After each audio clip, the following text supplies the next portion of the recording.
Good evening and welcome to the special episode of Deloitte Let's Talk, where we'll be covering the key elements and points of interest from the 2022 budget speech. Setting the stage with our economic overview. It has been a very challenging 18 months.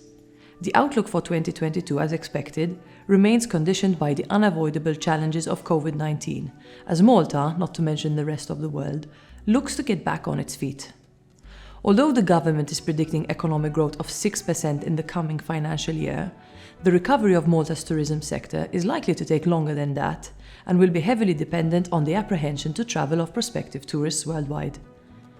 Inflation is expected to be another challenge, hitting 1.7% as a result of higher international energy prices, increased logistical costs, and increased food prices, and also the COVID-induced deficit is expected to push government debt up to 66% of GDP in the coming year. This year's budget clearly aims to anticipate the worst of the fallout by redirecting resources to stimulate fresh business through a series of socially conscious measures. This might also be taken as an indication of the government's desire to push on from temporary COVID lifelines and settle back into incremental but permanent quality of life improvements. To mention a few, all pensioners will receive an increase of €260 per year. Student stipends have been increased by 10% and will also be made available to students working part-time. The bonus for newborn or adopted babies will go up from €300 to €400, and the current free childcare services will be extended for the foreseeable future.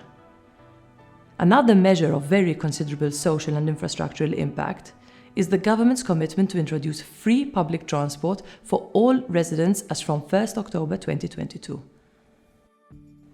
The focus on sustainability continues with an increase in grants for the purchase of electric or hybrid vehicles, going up from €8,000 to €11,000 or €12,000 when used in conjunction with the vehicle scrappage scheme.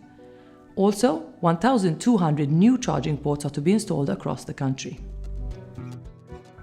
From a fiscal and tax standpoint, the headline is the reduction of the part-time income tax rate from 15% to 10%.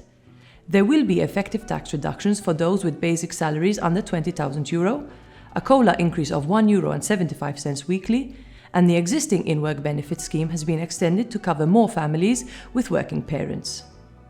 The annual tax refund checks will also be back as well, now increased to a range of €60 to €140, and also qualifying donations on certain business transfers by parents to their children will continue to benefit from a reduced stamp duty rate of 1.5%.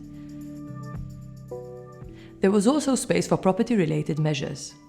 An exemption on stamp duty and property transfer tax has been introduced on certain properties located in urban conservation areas, capped at €750,000, with related grants for restoration and first-time buyers.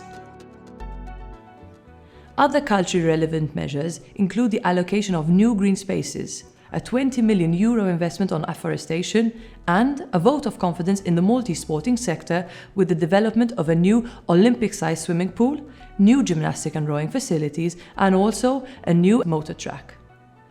That wraps up our brief summary of the 2022 budget speech, and we've barely scratched the surface. For those of you looking for more insight into this year's budget speech, we'll be holding a panel discussion live on Zoom tomorrow at 9:30 a.m.